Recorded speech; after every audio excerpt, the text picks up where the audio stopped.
잘 사는 법을 고민해봅니다. 우리 생활 속 경제를 알기 쉽게 풀어보는 시간. 먹고 사는 이야기쇼. 경제 가마솥!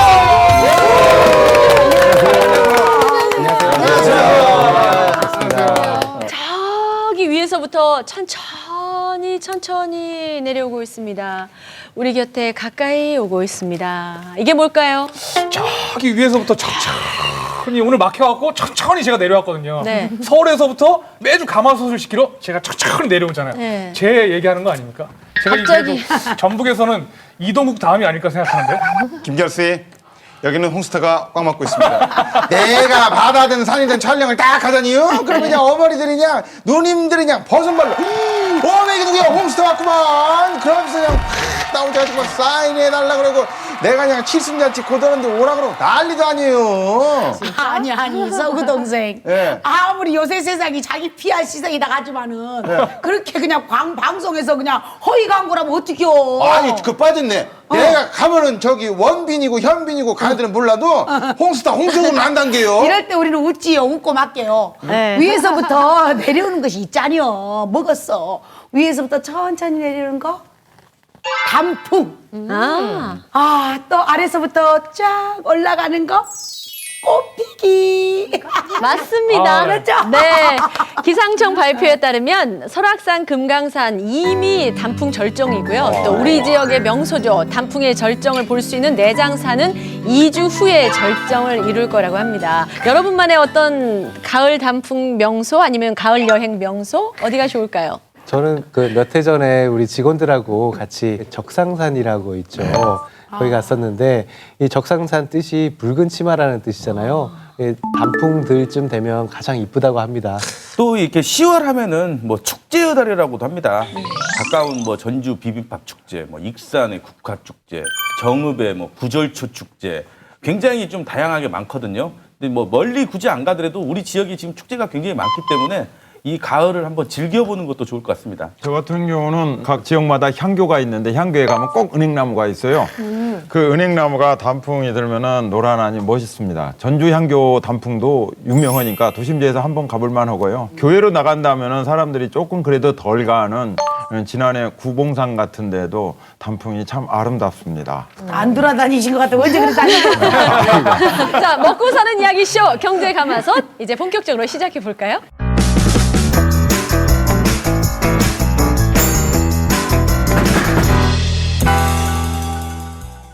경제 가마솥 첫 번째 순서는요.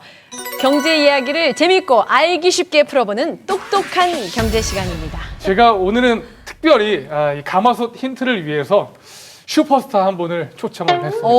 방금 동남아 순회 공연을 마치고 돌아온 슈퍼스타 나와주세요. 와 슈퍼다. 안녕하세요. 오늘은 박통석에서 나온다니까 우리가 박 한번 타봅시다. 좋습니다. 한번 타봅시다. 자, 실렁실렁 당근들도 실렁실렁 덕질이야 실렁실렁 시고 툭! 오시 잡어 이거 박을 탔는데 제비가 박 씨를 몰고 온 게 아니라 은행을. 그러네요. 그것도 냄새가 좀 냄새. 납니다. 네. 자, 오늘 가마솥 주제가 바로 이 은행과 관련이 있는데요. 올 가을에 사실은 가을 가뭄이 심했잖아요. 그러니까 이제 과일도 맛있고 이런 걸 이제 경제하고 연결시키면 올해 과일값 싸졌다 그런 말일 것 같아서 서민 경제적으로 생각을 했죠 당연히.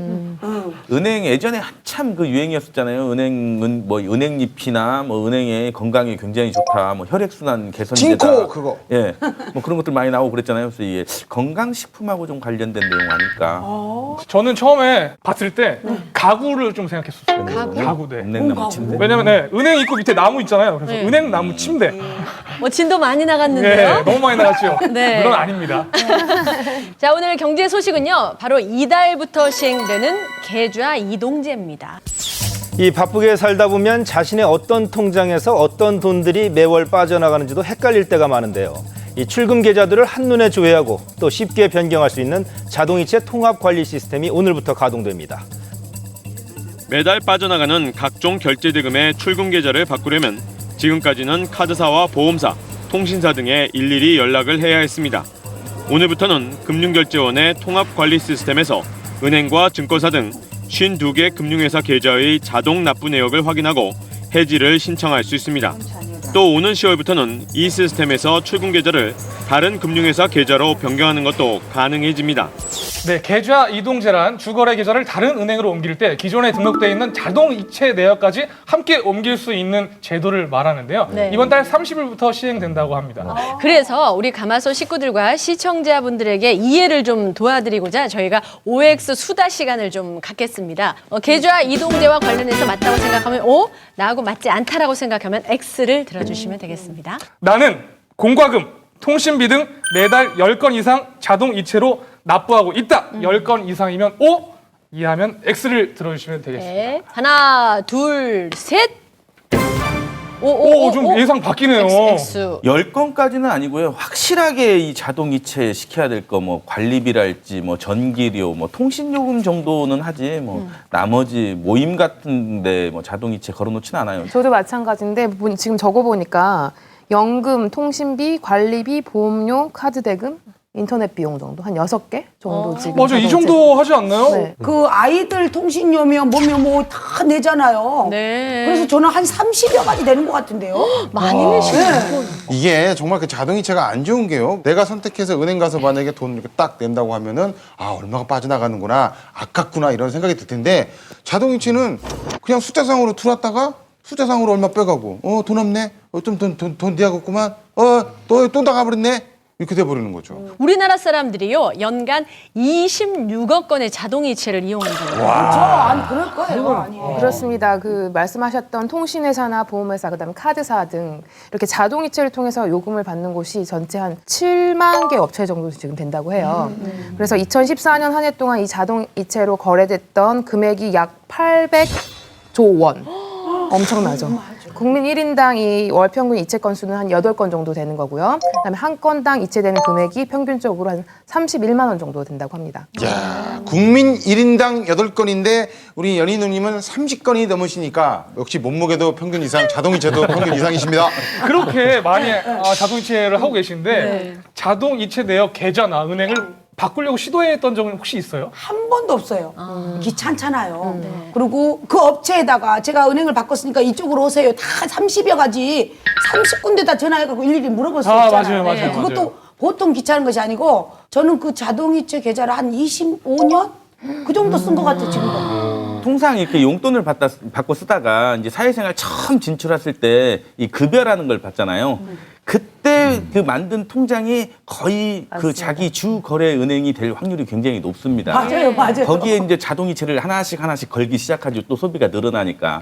그래서 일반적으로 보면은 그렇게 해서 자동이체 걸어놓고 나중에 바꾸지를 않아요. 왜 못 바꾸는 이유를 보면은 특별히 뭐 주 거래 은행이라고 그래서 뭐 대출 이율을 싸게 해주는 것도 아니고 뭐 인센티브를 많이 주는 것도 아니니까 귀찮기도 하고 또 혹시 이 주거래은행 옮겨가지고 이중으로 또 뭐 계좌가 또 빠져나갈 가능성도 있고 은행에서 또 오류라도 발생해가지고 나가야 될 돈이 안 나가면은 또 신용에 악영향도 미치잖아요. 다들 비슷한 생각이실 것 같은데요. 올해 4월에 서울 시민 500명을 대상으로 해서 설문조사한 게 있습니다. 한 58% 정도는 은행을 직접 방문하기가 귀찮아서, 그리고 한 33% 정도는 직접 자동이체 항목을 변경하는 게 귀찮아서 이 변경을 하지 않았다고 합니다. 우리 김현명 차이나 뭐 이광숙 차장 같은 분들을 한번 잡아두면은 은행으로서는 굉장히 이익이죠. 그렇죠. 왜 그러냐면은 그 은행에서 바꾸지 않고 계속 뭐 20년, 30년 뭐 거의 이제 가실 때까지 평생 고객이 돼가지고 예금 붓고 적금 붓고 또 대출도 받고 그 은행을 이용하게 되거든요. 은행이라는 게 사실 예금 이자하고 대출 이자 사이에 그 차액을 갖고 지금 운영하고 살고 그러는데 이런 고객들 잡아두면은 굉장히 은행 입장에서는 편리하고 좋죠. 귀찮고 번거롭고 그다지 은행을 바꿀 이유가 없었던 분들은요 이번 기회를 통해서 한번 바꿔보시는 것도 좋을 것 같습니다. 네, 계좌 이동제는요 2013년 11월에 금융위원회에서 금융업 경쟁력 강화 방안을 마련하면서 발표한 제도인데요. 이 소비자들 입장에서는 주거래 은행을 쉽게 이제 변경을 할 수가 있는 거고, 네. 그렇게 되면 은행에서는 서로 간에 이제 또 경쟁을 할 수 있지 않겠습니까? 경쟁을 통해서 은행들이 서비스를 제공해서 결과적으로 소비자들한테 이득이 될 수 있도록 이렇게 된다는 거죠. 금융결제원에서 운영하는 자동이체 통합관리 시스템을 이용하시면요. 기존 내역 그리고 또 신규 내역, 거래 내역을 이제 변경하실 수가 있으니까 정말 이번 기회에 이 방송 보시고 한번 주목하시는 것도 좋을 것 같아요. 계좌 이동제는 네. 근데 이미 지금 올해 7월부터 부분적으로 시행이 되고 있습니다. 말씀하셨던 자동이체 통합관리 시스템에 들어가시면은 지금 그 시중에 한 52개 은행에 등록된 자동 납부 목록을 한눈에 조회를 하실 수가 있습니다. 편리하게. 그리고 만약에 필요 없는 그 목록이다 그러면은 거기서 바로 해지가 가능하고요. 이번 달부터 새롭게 시행되는 부분은 지금 그 자동이체 납부되는 계좌를 변경할 수 있게끔 시행을 하겠다라는 그런 내용입니다. 아, 그거 꼭 필요하긴 하겠네요. 왜냐면 제가 휴대전화 바꿨을 때 그 통신사를 바꾸거나 인터넷 이렇게 바꾸잖아요. 그런데 그 자동이체를 바꿨는데 그 전 요금을 계속 빠져나가고 있는 거예요. 제가 그 신경 잘 안 쓴다고 했잖아요. 또 그 집 이사하기 전에 그 전 집에 있는 가스 요금 자동이체 해놨던 것도 계속 빠져나가, 이중으로. 그러면 여기서도 빠져나가고 거기서도 빠져나가고. 이중으로 이런 거 볼 수가 없잖아요. 우리는 실제적으로 꼭 들어가 봐야 쓰겠네요. 시청자 네. 여러분들도 그거 한번 적어 놓으시오.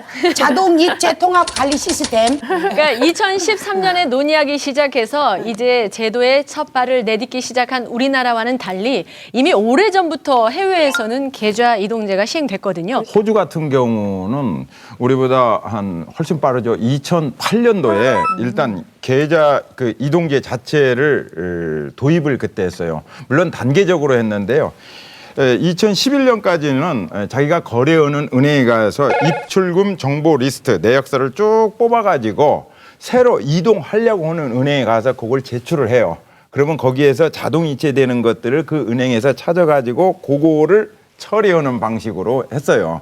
그런데 2012년부터는 아예 그냥 신규 은행에서 계좌 이동 업무를 아예 나 이쪽 은행으로 하겠습니다. 이렇게 하게 되면은 그냥 싹 처리를 그쪽으로 바꿔주는 고객의 편의가 상당히 늘어났죠. 2009년도부터 도입했던 영국의 사례를 살펴보면요. 영국의 대형은행으로 손꼽히는 바클레이즈는 작년 한 해 동안에 12만 계좌를 소위 말하면 빼앗긴 거죠.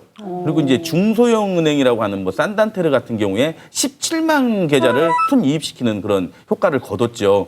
여기에서 보면은 그런 중소형 은행들이 이제 예금 잔액의 이제 최고 연 3%의 뭐 금리를 제공한달지 뭐 가스비나 통신비 같은 자동이체를 등록을 하고 이체를 시켰을 경우에 그 금액에서 일정 뭐 1에서 한 3%를 캐시백으로 돌려주는 그런 서비스를 제공하니까 많은 그 계좌를 좀 유치하는 데 좀 도움이 되지 않았을까 그렇게 좀 분석이 됩니다. 그 말은 은행이 그렇게 해도 남으니까 금리도 올려주고 캐시백 서비스도 해준다는 얘기잖아요. 네, 우리나라랑 다르게 영국은 계좌를 개설하려면 수수료를 내야 됩니다. 그래요? 연간 관리 수수료를 일정 정도 내는데 계좌 이동제가 도입된 이후에는 이 관리 수수료 자체가 내려갔다고 합니다. 이 계좌 이동제 도입되기 전에 2006년도에는 연간 관리 수수료를 내는 사람들이 보통 한 50파운드 이상, 우리나라 돈으로 9만 원 이상 내는 사람들이 한 73% 정도 있는데 2011년도에는 39%로 줄었다고 합니다. 아, 그래요?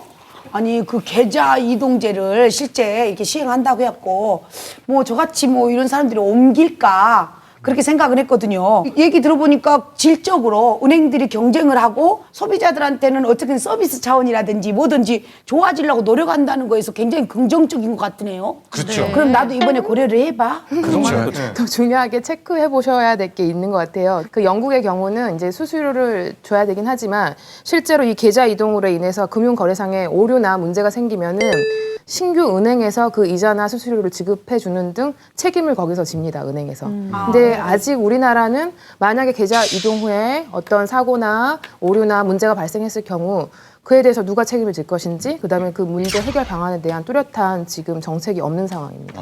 뭐 어쨌든 계좌 이동제가 시행되면 고객 입장에서는 참 좋을 것 같아요. 아까 말씀하셨던 대로 참 편한데 영국 사례를 비추어 보면 우리나라 은행들도 긴장을 하셔야 됩니다. 그렇죠. 네. 자동이체를 신청하는 계좌는 수시 입출금 계좌를 말하는데요. 올 1분기 현재 한 2억 개 정도가 개설되어져 있으니까 뭐 국민 1인당 한 4개 정도는 가지고 있는 셈이죠. 여기에 있는 돈이 약 226조 원 정도 됩니다. 상당히 많은 돈이 거기에 들어있죠. 이 예금을 붙들기 위해서 금융기관들 간에 치열한 경쟁을 하겠죠.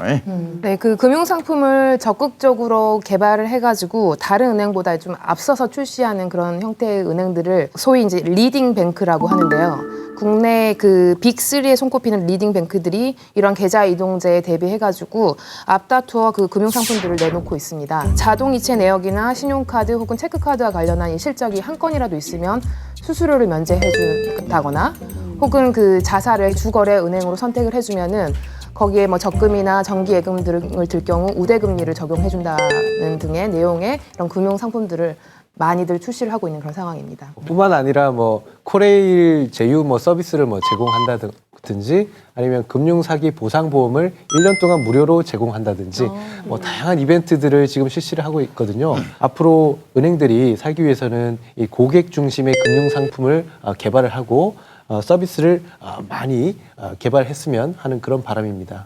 그동안 그 은행들이 뭐 특별한 경영의 노하우라더니 이런 것을 펼치지를 않았던 것 같은 느낌이 좀 들어요. 예금금리하고 대출금리가 있는데 우리 이제 고객들한테 돈 받아서 또 고객들한테 돈 빌려주고 하는 그 사이에 그 이자 차이가 한 3% 정도 돼요, 평균. 그걸 가지고서 은행이 수익을 창출했었거든요. 근데 그거에 예대마진 그 율이라고 그러는데 이것만으로 지금 서로 몇 개 그 은행들이 이상하게 담아본 것처럼 누가 담아했다는 건 아닙니다. 담아본 것처럼 비슷한 이자율을 서로 펼치면서 그냥 서로 경쟁을 하지 않고 그냥 안정화를 유지했던 거죠. 이게 이번 기회를 통해 가지고 서로 고객을 위한 경쟁하는 그런 금융 상품들 같은 것들이 많이 개발되어 줬어요. 되면 좋겠어요. 어쨌든 10월 30일부터 시행되는 계좌 이동제 과연 우리나라에선 어떤 성과를 낼지 기대가 됩니다. 소비자들의 편의를 위해서 또 이익 증대를 위해서 만들어진 계좌 이동제, 실질적인 금융 서비스가 제공돼서 우리나라 금융산업 발전에 뿌리 내렸으면 하는 바람입니다.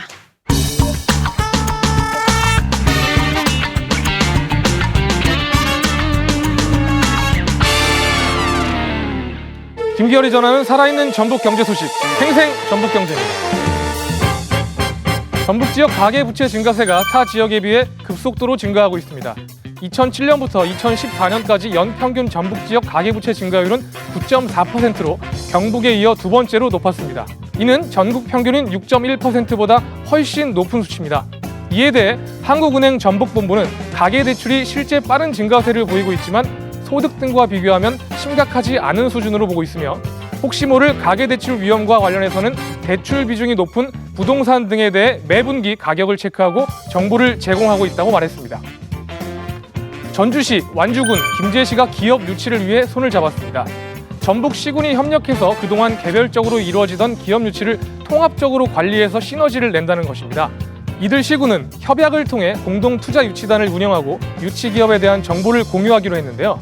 특히 전주는 탄소, 완주는 금형과 주조, 김제는 농기계와 부품 등 지역 특화산업과 관련된 기업을 유치할 수 있도록 상호 홍보를 강화할 계획입니다. 세 시군이 힘을 합치는 만큼 기업도 많이 유치해서 지역 경제 활성화에 도움이 됐으면 좋겠네요. 전북 항만 물동량은 지난 2010년 약 12억 톤에서 2014년 14억 톤으로 5년간 17%가 증가했는데요. 반면 군산항의 물동량은 1,900만 톤에서 1,860만 톤으로 오히려 3%가 감소했습니다. 군산항의 물동량 감소는 군산 산단 내 가동률 저하에 따른 경기 침체와 항만의 수신 부족 때문인 것으로 풀이되고 있는데요. 전북의 유일한 해외 물류기지인 군산항, 무엇이 문제인지 활성화 방안은 없는지 생생 전북경제에서 자세히 살펴보겠습니다. 역시 이달 10월에 음반을 낸 가수여서 그런지 호흡이 좋습니다. 호흡은 좋은데 반응은 너무 안 좋습니다. 아니 그래서 그런가 나는 저 기열 씨 목소리를 그냥 하루라도 안 들으면이 서운하더라고. 반응도 더 돌아갈게. 예, 좀 많이 들어주세요. 제가 사실 생생 전북 경제를 위해서 연습을 많이 하거든요. 네. 발성 연습부터 아주 꾸준히 연습하고 있으니까 앞으로도 많은 기대와 시청 바라겠습니다. 그나저나 군산항의 물동량이 줄어들었다고 하니까 또 안타까운 마음에 노래 한 소절이 또 생각나네요. 네. 형제 떠나는 군사랑에 갈매기만 슬 피우네. 그 군사랑이 우리 지역에 하나밖에 없는 수출입 항이잖아요. 근데 잘 됐으면 좋을 텐데 아우 어떻게 그렇게 내 마음 같지가 않네. 그렇습니다. 자, 오늘 주제는 침체에 빠진 군사랑 경제 활성화 방안인데 기열 씨는 군사랑 뭐가 생각나세요?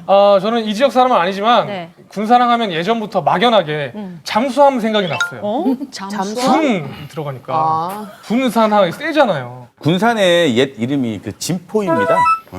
예. 우리 역사 속에서 보면은 그 왜구를 크게 무찔렀던 진포대첩이라고 있거든요. 해전에서는. 다들 아시다시피 최무선 장군 아시잖아요.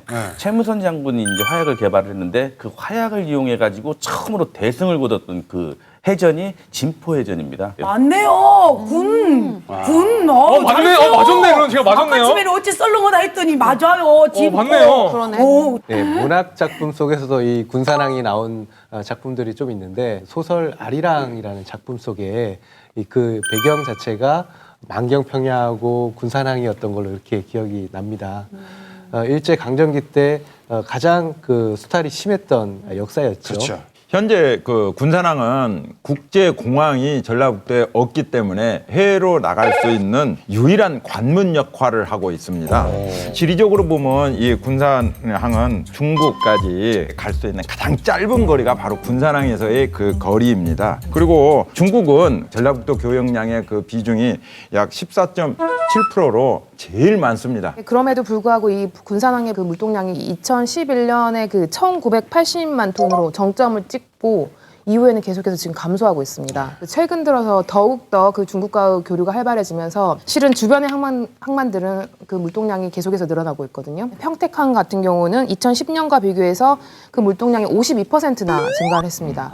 근데 군산항 같은 경우는 오히려 3.3%가 그 같은 기간 동안 감소한 상황이거든요. 목포항 같은 경우는 군산항보다 계속해서 이 물동량이 적었는데 최근에 35%가 증가하면서 오히려 지금 역전된 상황입니다. 중국과의 교역량이 증가하면서 서해 다른 항구들은 물동량이 늘어가는데 중국과 지리적으로 가장 가깝다는 장점을 가지고 있는 군사랑 왜 물동량이 줄어만 가는지 특별한 이유가 있을까요? 군산항이 이렇게 부진한 이유는 무엇보다도 배후의 그 산업단지 기반이 상당히 취약하다는 거죠.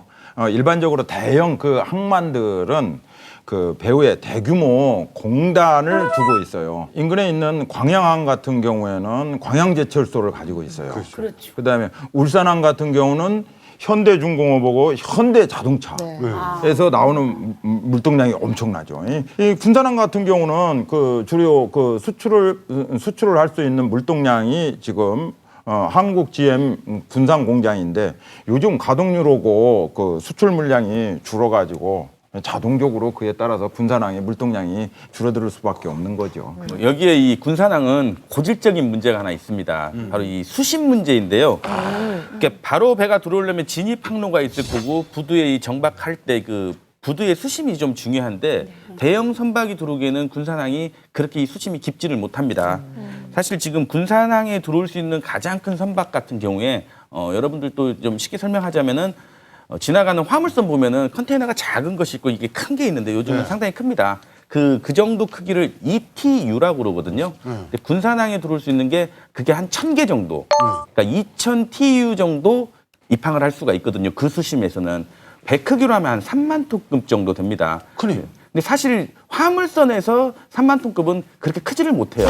근데 이게 큰 배가 들어오려면 수심이 보통 한 11에서 14m 정도는 유지가 돼야 되는데 군산항 같은 경우에 인천항이나 평택항하고 달리 수심이 약 한 7에서 8m여서 대형 화물선이 들어오기에는 약간 좀 불리한 환경인 건 사실입니다.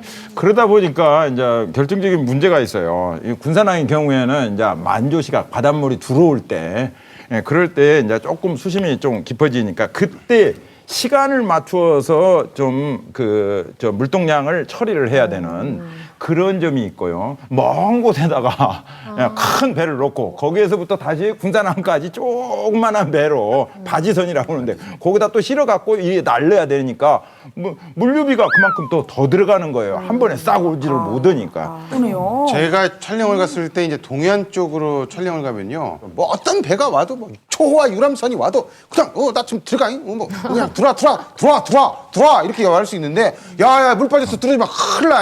우리 서해안 이게 뭐 또 퇴적물이 많다 보니까 이게 좀 바닥을 또 긁어내는 준설 작업 이런 것도 해야 되는데 지금 하고 있나요, 박 변호사님? 네, 이미 한 2011년도부터 한 3,700억 원이라는 예산을 투입해서 준설 작업을 하고 있습니다. 근데 2018년도까지 이제 작업을 마무리를 해야 돼서 아직 한참 멀었죠. 아니 일단은 항구에 배가 들어올 수 있어야 뭐 장사를 하든지 무엇을 하든지 할 건데 땅을 파내는 것도 그렇게 시간이 오래 걸려요? 근데 지금 이 대형 선박을 위한 그 수심 확보도 중요하긴 한데 더불어서 이제 저희가 주시해야 될 게 이 항만 주변 도로도 지금 문제인 것 같아요. 군산항은 실은 이제 부두에서 부두로 옮길 수 있는 그 항만 연계 도로가 있어야 되는데 그게 지금 없는 상태입니다. 그래서 지금 일반 차량들이 다니는 일반 도로로 하역 장비들을 옮기고 있는 그런 상황이라고 합니다. 이런 하역 장비 중에 이제 가장 문제가 될 수 있는 게 크레인으로 볼 수가 있는데 이 크레인 중에 가장 큰 크레인이 한 톤수로 따진다면 한 120톤이고 폭 7m에 길이가 한 40m, 높이는 한 8m 정도 되는 크레인이 있습니다.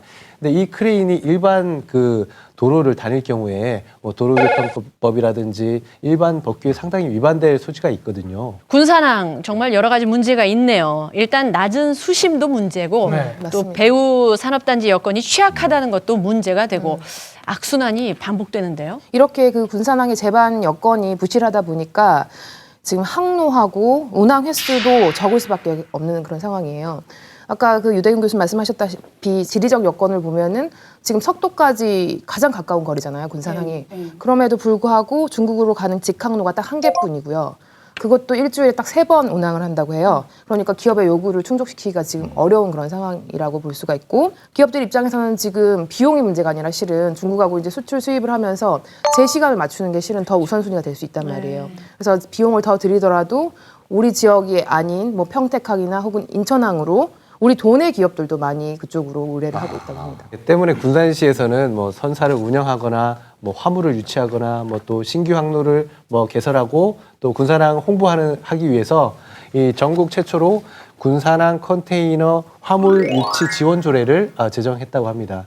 2006년도부터 군산항을 이용하는 선사나 화주들에게 인센티브를 제공하고 있거든요. 올해도 예산을 한 13억여 원 정도를 투입해서 지원을 하고 있는데 다른 지역에서도 이와 유사한 정책들을 펼치고 있어서 특별한 효과가 없을 것이다라는 지적들이 나오고 있습니다. 네. 그럼 수심 확보나 항만 연계 도로 말고 어떤 대책이 좀 필요할까요? 군산항을 특화된 항구로 만들어가는 노력이 필요하다고 생각됩니다. 대표적인 특화 항구의 사례로 우리가 오일 허브 항구를 들 수 있습니다. 석유를 운반하고 수출이 보낸 데 필요한 여러 가지 그 물류 활동이 핵심적으로 이루어지는 항구들을 보통 오일 허브라고 이야기합니다. 그래서 세계 3대 오일 허브가 있어요. 미국의 그 휴스턴 항구. 이거는 뭐 저 텍사스 오일 뭐 전부 그거의 물동량에 관련되는 항구죠. 그다음에 유럽산 브렌트유들이 전부 집적화돼 가지고 이루어지는 유럽의 암스테르담, 노테르담, 앤트워프 항. 이 세 가지의 도시의 약자를 따가지고 유럽의 ARA 항이라고 해요. ARA. 또 마지막으로 우리 아시아에 있는데 그 싱가포르 항을 꼽고 있어요. 말씀하신 그 로테르담 항만 배후에는 대규모의 이 석유화학 공업 단지가 있거든요. 이 로테르담 시내에서 고속도로를 타고 달리다 보면 좌우에 정유공장 그리고 뭐 화학공장, 뭐 액체화 뭐 시설, 뭐 부두 시설까지 해서 한 40km를 이 이제 시설들이 쭉 있다고 합니다. 그리고 이제 배후 공업단지까지 친다면 뭐 한 1억 제곱미터 정도의 시설들이 있거든요. 그런데 이렇게 그 거대한 시설이 있음에도 불구하고 이 로테르담 항만공사는 지속적인 인프라 구축을 위해서 투자를 아끼지 않았다고 합니다. 배후 단지가 참 중요하다는 거 지금 말씀하셨잖아요. 사실 군산항이 2011년도까지 물동량이 증가할 수 있었던 그 원인 중에 하나가 그 배후 단지에 한국 GM이랄지 뭐 타타대우랄지 그래도 자동차 수출 쪽이 그게 어느 정도 좀 가능했기 때문에 물동량이 증가했는데 지금 군산 그 자동차 산업이 사실 예전만 못하고 수출량도 이렇게 많이 감소하고 있거든요. 네, 그래서 군산항이 특화를 준비하고 있던 게 그 정부가 내놓은 사업 중에 서남의 해상풍력단지 건설 사업안에 따른 해상풍력 지원부두였습니다. 그래서 2019년까지 총 10조 2천억 원을 들여가지고 부안, 고창, 그다음 전남, 영광 앞바다까지 5메가와트급 풍력 발전기 500개를 세우겠다라는 그런 계획이었는데 이 규모는 그 원자력 발전소 2.5기와 맞먹는 규모라고 합니다. 해상풍력 단지 건설 사업에는 현대중공업, 삼성중공업, 우리나라의 대표적인 중공업체들이죠. 이런 비롯해 가지고 한 8개의 업체가 동참하기로 약속을 했어요. 그래서 그 건설 자재를 실어 나르기 위한 그 항구로 우리 군산항하고 목포항이 경쟁을 했어요. 해상풍력산업단지를 만들게 되면은 제작 거는 그런 공장들도 들어와야 되고요. 물류시설도 다 들어와야 되고 또는 거기에 관련되는 연구소들도 집적화될 수 있기 때문에 상당히 지역 발전의 효과가 커요. 이런 것 때문에 목포고 군산이 경쟁을 했었는데 군산항으로 선정이 되었다는 거죠. 이 신재생 에너지 사업도 사실 이제 기름값이 어느 정도 올라갔을 때 이게 활발하게 이루어지거든요. 근데 최근에 유가 하락이 이제 지속적으로 이루어졌고 그에 따라서 투자가 위축이 됐죠. 그러다 보니까 여기 그 해상 풍력단지 건설 사업에 원래 참여하기로 했던 8곳 중에 지금 현재 남아있는 참여업체는 두산중공업 한 곳만 참여를 하고 있습니다. 빛이 보이는가 싶었는데 또다시 먹구름이. 군산항 개발을 다룰 때 항상 거론되는 그 문제가 새만금의 개발 문제예요. 네. 대중국 교역을 확대하기 위해서는 새만금 개발하는 것이 절대적으로 필요해요. 그걸 누구든지 다 알고 있거든요. 근데 그 외에 가장 기초가 되는 시설이 바로 사회간접자본으로서 공항과 항구예요. 이거를 건설하는 것이 가장 시급하다고 볼 수 있어요. 근데 이게 터덕거리고 있어요. 국가에서 전격적으로 좀 많이 투자를 해야 되는데 그러면 그걸 어렵다면 만약에 이게 어렵고 힘들고 아주 세월이 오래 걸린다. 이렇게 생각하면은 현재의 군산항을 좀 군산항의 시스템을 개선한다더니 항구로서의 제대로 기능을 할 수 있게끔 투자가 이루어지는 것이 시급하다고 볼 수 있어요. 이렇게 군산항이 조금 발전해야 전라북도가 대중국의 수출 전진 기지로서의 역할을 할 수 있다고 봅니다. 저도 뭐 유대훈 교수님하고 같은 생각이고요. 중국하고 관련돼서 가장 가까운 항로이기 때문에 배후 산업단지가 대중국 교역하고 그런 산업단지를 많이 유치를 한다고 그러면은 조금 더 경쟁력을 갖추지 않을까 그런 생각도 해보게 됩니다. 네, 전라북도에서는 그래도 군산항이 유일한 해외 관문인데요. 지금 제 기능을 발휘하지 못하는 것 같아서 좀 아쉽습니다. 네, 우리나라 수출입 화물의 99% 이상이 항만을 통해서 운영되고 있거든요. 그래서 항만이 차지하고 있는 경제적 비중이 큽니다. 우리의 군산항, 서해 중심 항만으로 거듭나기를 바랍니다.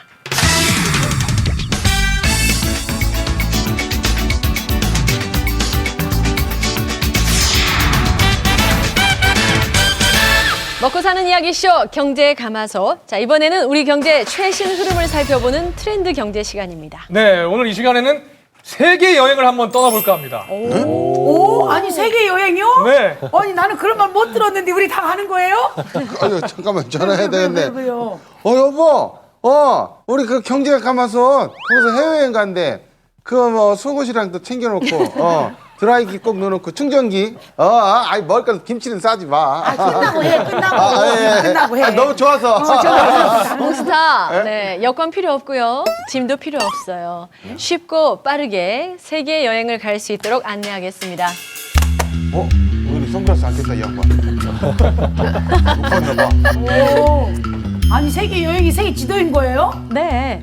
그동안 경제 가마솥 이 시간을 통해서 저희가 세계 경제를 살펴보는 시간을 가졌잖아요. 세계가 한눈에 쫙 보입니다. 네, 우선 가까운 일본은 아베노믹스 해가 이렇게 둥근 해가 뿅 떠 있는 상태고요. 네, 그리고 최근 경기 부진을 겪고 있는 중국은 비가 내리고 있습니다. 또 저 있잖아요. 저쪽에 그 그리스도 그 올해 국가 부도가 나네 만에 뭐 그 유로존을 탈퇴하네 마네 막 그랬었잖아요. 말도 많고 탈도 많았지만은 그리스는 어찌됐든 그 유럽 국가들하고 타협해가지고 제 3차 뭐 구제 금융을 받아서 일단은 위기는 좀 모면을 했습니다. 지난해보다는 또 관광객 수도 많이 늘었다고 그래요. 그래서 뭐 여행업, 뭐 숙박업 그런 것들은 매출이 많이 증가했다고 그러고요. 그럼에도 불구하고 현재 그 경기 상황이 좀 좋지 않다 뭐 그렇게 보고 있습니다. 네. 그래서 그리스 경제는 이렇게 먹구름이 껴 있습니다. 네. 자, 이렇게 짧은 시간에 세 나라의 경제 상황을 좀 짚어봤습니다. 저희 가마솥 투어에서 마련한 세계 경제 여행 어떠셨나요? 별로. 이게 너무 즐거웠어요. 아 이게 무슨 사실 여행이에요. 다시 전화해 취소해. 우리가 좀 해외여행 가려면요, 막 폭포 치고 이런 데 가면 좀 그렇잖아요. 그래서 메콕 어때요? 메콕 센트럴 파크, 트레저니 랜드, 그랜드 캐년에 계곡이 양 9대기가 딱 빠졌는데 그게 자랑광이라. 그런데 딱 가는 거예요. 미국. 제 친구도 많아요. 찰스.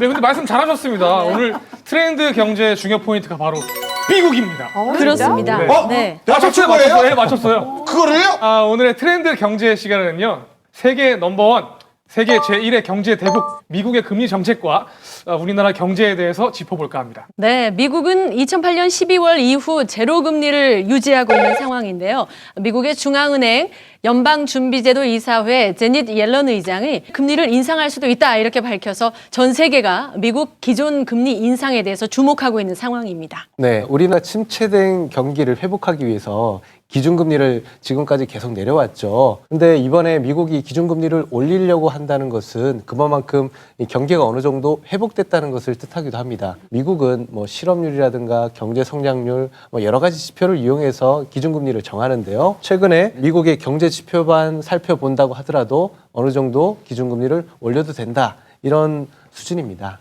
네, 그렇습니다. 그 경제가 좋아야지 기업들이 고용을 늘리고 고용이 늘어나면 이제 취업률이 올라가죠. 그리고 반대로 이제 실업률은 내려가잖아요. 그래서 이 실업률이라는 게 경제 상황을 판단할 수 있는 중요한 지표로 많이 사용이 되는데 이 미국의 연준에서는 실업률이 5% 정도를 찍으면 그러니까 자발적 실업도 있기 때문에 이 고용 시장이 완전 고용에 이르렀다고 판단을 하고 경제 상황이 좋아졌다라고 판단을 합니다. 평가를 합니다. 실제로 글로벌 금융위기가 한창이던 시즌에는 이 실업률이 미국의 실업률이 10%까지 올라갔었거든요.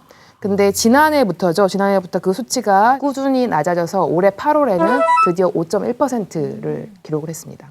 올해 2분기 때 경제 성장률이 3.7% 정도군요. 이 정도라고 한다면 미국 경제가 지금 회복하고 있다는 것을 다시 한번 증명해주고 있는 것이죠. 네, 뿐만 아니라 그 서프라임 모기지 사태 후에 그 침체됐었던 미국의 부동산 시장이 회복세에 접어들었습니다. 그 올해 7월에만 그 미국에서는 600만 채 이상의 주택이 판매된 건데요. 이 거래량은 실제로 금융위기 전이죠. 2007년 2월 이후에 8년 만에 최고치를 기록한 그런 수치라고 볼 수가 있습니다. 네. 그래요?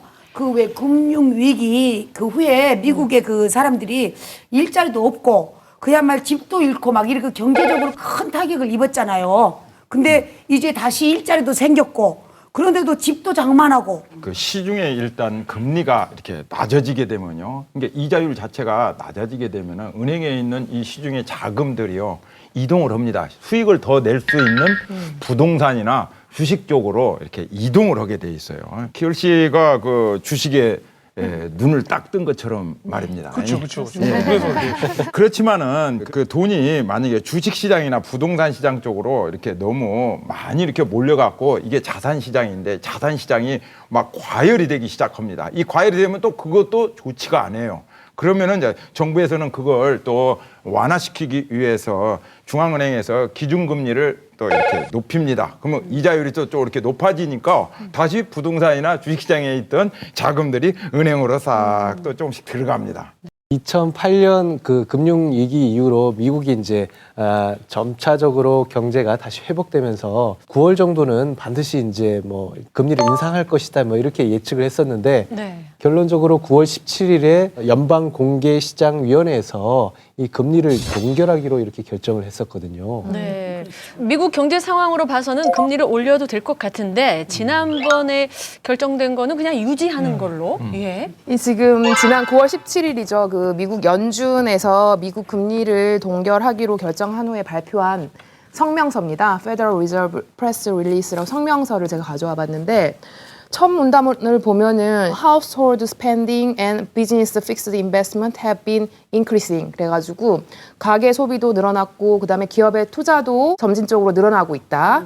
이런 뉘앙스로만 봤을 때는 미국에서 기준금리를 올리겠다라는 그런 의미구나라고 파악이 됐었는데 뒷문단을 보니까 Recent Global Economic and Financial Development인데 국제적인 경제 상황이 좋지가 않은 거예요. 금융시장의 지금 상황이 좋지 않아서 Economic Activity 이러한 영향들이 미국 내의 어떤 경제 활동에도 어떤 억제를 가할 수도 있고 앞으로 국제적인 경제 상황을 조금 더 예의주시하겠다라고 조금 조심스러운 그런 입장을 취하고 있습니다. 최근 지금 경제 성장에 약간 제동이 걸려 있는 것이 중국 상황이거든요. 자꾸 성장률도 떨어지고 내수에 부진도 있고 수출도 제동이 걸리고 지금 그런 상황입니다. 거기다 대고 이 중국이 원자재를 수입하는 제일 세계에서 큰 국가예요. 중국에서 수입을 해서 거기서 상품을 만들어서 세계 시장에다가 공급해주고 있는데 이 중국이 자꾸 침체가 되니까 중국에다가 원자재를 공급해주던 이 신흥국들이 굉장히 어려워지는 거예요. 그쪽도. 이게 참 골치가 아프죠. 이런 상황에서 미국이 금리를 덜컥 자국의 이익을 위해서 덜컥 인상하게 되면은요. 이 신흥국이라든지 우리나라 같은 데에서 저쪽에 금리가 인상 이자율이 올라가니까 우리나라의 돈이 빠져서 나갑니다. 그쪽으로 이동을 하게 돼요. 그러면 우리나라 시장도 굉장히 불안해지고 불확실성이 커질 수밖에 없어요. 이렇게 된다면은 미국이 이번 금리를 올리고 싶어도 못 올리는 그런 상황, 동결이 될 수밖에 없는 상황이었죠. 그러니까 미국의 금리가 세계의 경제에 영향을 주고 세계의 경제는 이 미국에게 영향을 끼친다. 이제 금리 올린다라는 말씀을 아까 하셨는데 미국의 중앙은행이죠. 연방준비제도이사회 제닛 앨런 의장님께 제가 한 말씀 드리도록 하겠습니다. 영어로 하셔야 할 것 같은데. 결혼한 지 10년 만에 집한테 살라고 하는데 갑자기 금리 올려버리면 이자 올라갑니다. 그럼 우리 각시가 돈 더 벌어오라고 합니다. 그럼 난 스트레스 받고 그러면 위장병 생기면 내가 그럼 어떻게 해요? 예? 그게 조금만 좀 도와주십시오. 네. 땡큐. 근데 연방공개시장위원회가 기준금리를 결정하는데요. 이제 올해 이달 27일 그리고 12월 두 번의 기회가 남았거든요. 네. 앞으로 어떻게 결정을 내릴까요? 일단 미국의 연방준비제도 이사회 앨런 의장은 지난 9월 기자회견에서 여전히 이제 10월에 금리 인상 가능성을 열어둔 상황입니다. 그리고 로이터 통신이 미국 내 17개 은행들을 대상으로 설문조사를 했더니 17곳 모두 앞으로 이제 늦어도 6개월 이내에는 다 금리를 인상하겠다라고 예상을 했습니다. 17곳 중에 12곳은 12월에 인상을 하겠다고 했고요. 그다음에 2곳은 그것보다 더 빠른 10월에 인상을 하기로 했고, 그다음에 나머지 3곳은 내년 3월에 인상을 할 것이다라고 예상이 됩니다. 원래 미국은 이렇게 통화 정책을 결정할 때 철저하게 이 자기 나라의 경제 상황만을 고려하지 뭐 다른 나라의 경제 상황을 고려하지 않아요. 이 미국이 세계 경제의 눈치를 슬슬 보면서 금리 인상을 지금 이번에 미뤘거든요. 이런 일은 정말 예외적인 일이에요. 연준에서 미국 경제가 지금 회복 단계에 있고 지금 그리고 금리를 인상하겠다고 수시로 이렇게 발표를 해왔어요. 준비를. 그렇기 때문에 언젠가는 금리가 인상이 되기는 될 거예요. 만약에 이 금리를 인상하지 않으면은 신뢰도 또 떨어지게 돼요. 네, 뭐 어찌됐건 결국 우리가 가장 궁금해하고 중요한 건 미국 금리 인상에 따른 우리나라 영향. 그게 제일 중요한 거 아니겠습니까? 제가 바로 그것을 지금 물어보려고 했는데. 제가 그냥 언뜻 듣기에도요. 그 미국의 금리를 올리면 그 세계 경제 위기가 온다는 말을 들었거든요. 그 2008년에 일어난 글로벌 금융 위기, 또 97년도에 외환 위기 때 왜 생각나잖아요. 그게 다 미국 금리랑 그 영향이 있었다고 생각을 하게 되더라고. 우리나라 실제 그랬었잖아요. 1997년도에. 그러지 않아요? 정답부터 말씀을 드리자면 정확히 맞습니다. 그죠? 네, 맞고요. 그 미국은 1994년 1월에 기준금리가 3%였어요. 근데 95년 2월에 그 기준금리가 딱 2배가 돼요. 6%로. 13개월 만에 기준금리를 2배로 상향 조정을 한 거죠. 그리고 그 이후 딱 2년 후에 아시아 외환위기가 발생한 거예요. 누님 IMF가 뭔지 아세요? 약자가? 인터내셔널 머니 퍼주어. 국제적으로 돈 꺼주는 사람들이에요.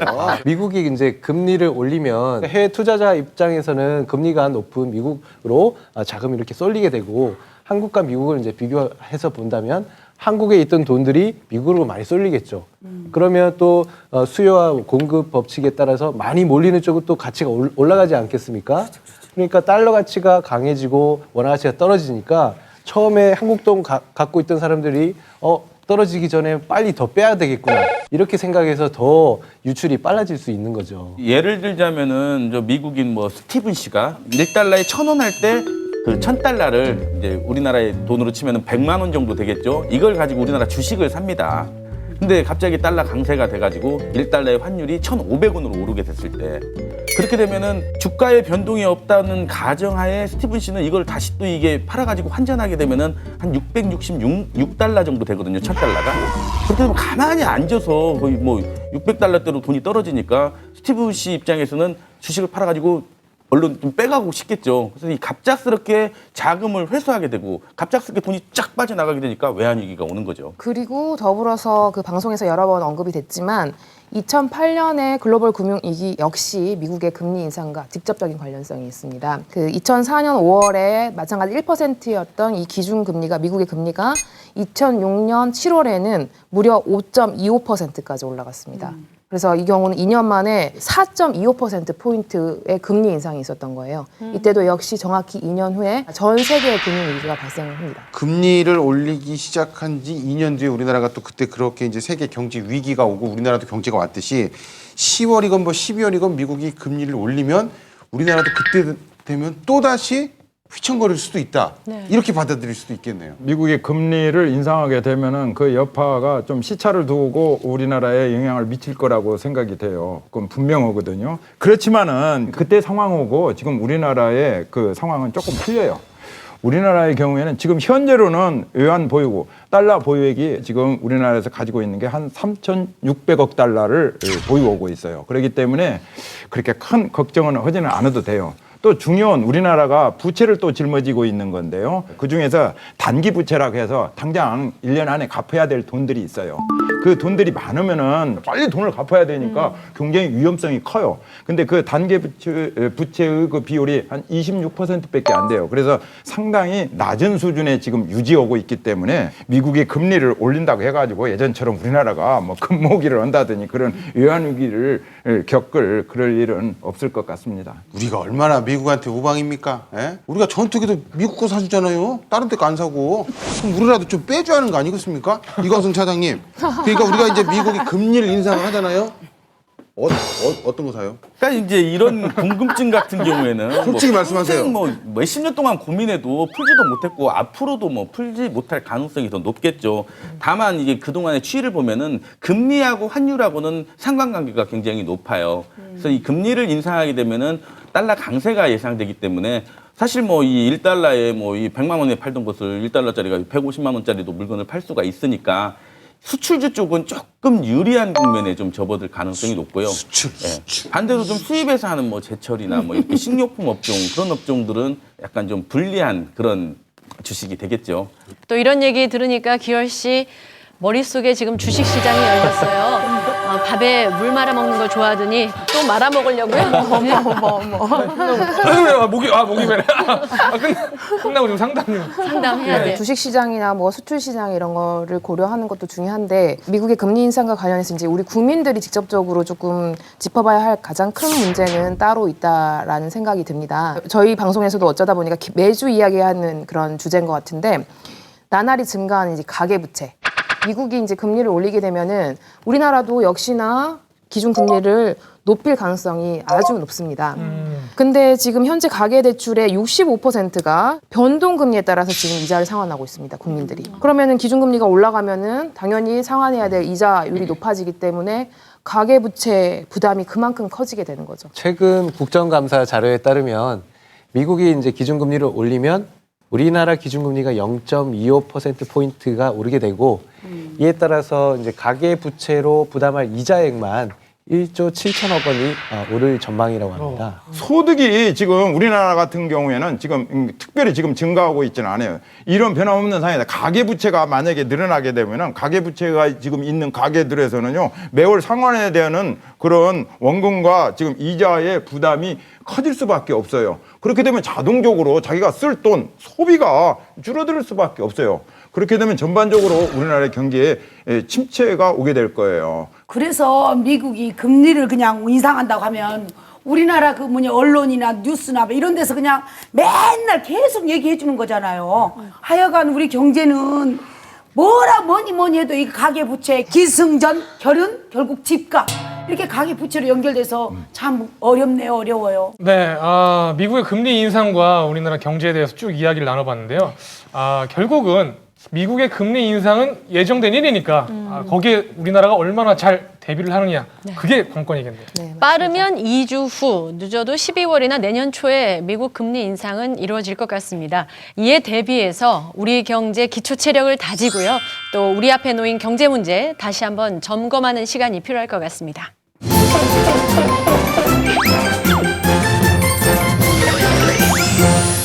먹고 사는 이야기쇼 경제 가마솥 이렇게 세 가지 주제 얘기를 나누다 보니까 벌써 또 끝날 시간이 됐네요. 이게 벌써 1시간이 갔다는 게 너무 아쉬워, 너무 섭섭해. 아쉬워요. 네. 한 가지 더 아쉬운 소식을 전할게요. 저희가 2주 동안 경제 가마솥 이 시간을 통해서 KBS 전주방송총국 77년 특별기획 청년에게 말하다 이 방송을 대신 좀 소개해드릴까 합니다. 저희 방송 못지않게 또 좋은 프로그램이니까 많이 봐주세요. 네. 아니 그럼 우리 2주 동안 못 보는 거예요? 네. 너무 아쉽다. 특히 기열 씨를 못 봐서. 기열 씨 좋겠어요. 이렇게 팬이 있어서. 예, 아주 감사합니다. 네. 어쨌든 저희는 깊어가는 가을 11월에 다시 더 알찬 소식 가지고 돌아오도록 하겠습니다. 그때까지 저 잊으시면 안 돼요. 그래요. 11월에 봬요. 네. 먹고 사는 이야기쇼 경제 가마솥. 아이고, 수고하셨습니다.